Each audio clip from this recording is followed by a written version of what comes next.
Udah. Assalamualaikum warahmatullahi wabarakatuh. Saya Rafiatul Afifah. Saya akan menjelaskan hubungan antara hukum sumber daya alam dan ilmu hukum lainnya, serta asas-asas hukum sumber daya alam. Hubungan hukum sumber daya alam dengan hukum administrasi negara. Hukum administrasi negara adalah hukum yang mengatur kegiatan administrasi negara, yaitu hukum yang mengatur tata pelaksanaan pemerintahan dalam menjalankan tugasnya. Yang kedua, hukum sumber daya alam, hukum yang mengatur upaya pemerintah untuk mengelola sumber-sumber produksi dan kekayaan alam meliputi bumi, air, energi untuk sebesar-besarnya kemakmuran rakyat. Hubungan keduanya terkait pengelolaan sumber daya alam, maka perseorangan atau korporasi yang ingin memanfaatkan SDA untuk usaha ekonomi, maka harus melalui instrumen administrasi negara terlebih dahulu, yakni perizinannya. Yang hubungan hukum sumber daya alam dengan hukum agraria. Pertama, hukum agraria adalah hukum yang mengatur hubungan-hubungan antara orang termasuk badan hukum dengan bumi, air, dan ruang angkasa dalam seluruh wilayah negara, yang mengatur pula wewenang-wewenang yang bersumber pada hubungan-hubungan tersebut. Hubungan hukum SDA dengan hukum agraria, yaitu pemanfaatan sumber daya alam, memperhatikan tentang wilayah atau status keagrariaan atas tanah atau lahan yang akan dipakai untuk usaha pemanfaatan SDA. Contohnya, status tanah pada wilayah pertambangan, apakah tanah tersebut adalah hak milik, HGB atau tanah negara. Jika status hak milik, maka perusahaan tersebut harus memberi ganti rugi kepada pemilik tanah sebelum melakukan usaha eksploitasi SDA. Kemudian ada hubungan hukum sumber daya alam dengan hukum lingkungan.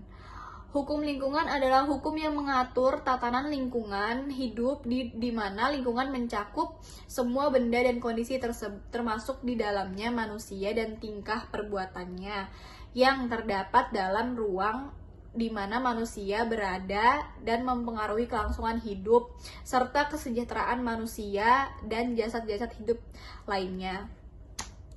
Hubungan hukum lingkungan dengan hukum SDA adalah hukum SDA merupakan bagian dari hukum lingkungan yang mengatur hubungan timbal balik antara manusia dengan makhluk hidup lainnya. Dalam halnya soal SDA yang apabila dilanggar dapat dikenakan sanksi. Contohnya, setiap kegiatan usaha tambang selalu memiliki dampak terhadap lingkungan. Oleh karena itu, diatur AMDAL sebelum melakukan usaha pemanfaatan SDA. Assalamualaikum warahmatullahi wabarakatuh. Di sini saya Wana Moniska Putri dengan NIM 22110102 43 2003. Sebelumnya saya mohon maaf sebesar-besarnya karena apa suara saya begini, saya sedang radang. Oke, kita langsung aja ya guys. Jadi di sini hubungan hukum sumber daya alam dengan hukum pajak itu dibagi dua ya, maksudnya kayak berbeda. Nah kalau hukum sumber daya alam mempunyai hubungan yang sangat erat dengan hukum pajak dikarenakan kegiatan usaha tersebut atau kegiatan usaha pertambangan selalu diikuti dengan kewajiban. Apa itu kewajibannya? Kewajibannya itu membayar pajak. Yang kedua, setiap hasil penambangan memiliki kegiatan dengan hukum, memiliki kaitan dengan hukum pajak sebab bagi negara yang sedang meningkatkan pembangunan di segala bidang menuju masyarakat adil dan makmur, pajak merupakan salah satu sumber penerimaan negara yang sangat penting bagi penyelenggaraan dan pelaksanaan pembangunan nasional. Di sini juga ada beberapa asas hukum sumber daya alam. Di sini telah diatur asas hukum dalam undang-undang tentang pengelolaan sumber daya alam secara umum harus memuat asas. Di sini ada beberapa yang akan saya sebutkan. Yang pertama, pengayoman, kemanusiaan, kebangsaan, kekeluargaan, kenusantaraan, Bhinneka Tunggal Ika, keadilan dan kesamaan kedudukan dalam hukum dan pemerintah. Dan ada lagi ketertiban dan kepastian, keseimbangan, keserasian dan keselenggaraan. Itu dan ada juga asas hukum sumber daya alam. Di sini ada disebutkan dalam pasal 2 Undang-Undang Nomor 9 tahun 1990 tentang kepariwisataan, pengaturan asas, penyelenggaraan kehutanan berdasarkan manfaat dan lestari, kerakyatan, keadilan, kebersamaan, dan keterbukaan dalam keterpaduan. Yang kedua, di sini juga ada disebutkan dalam pasal 2 Undang-Undang Nomor 31 tahun 2004 tentang perikanan, pengelolaan perikanan membuat asas manfaat, keadilan, kementerian, kemerataatan, keterpaduan. Di sini juga ada disebutkan definisi dan keselatarian yang berkelanjutan.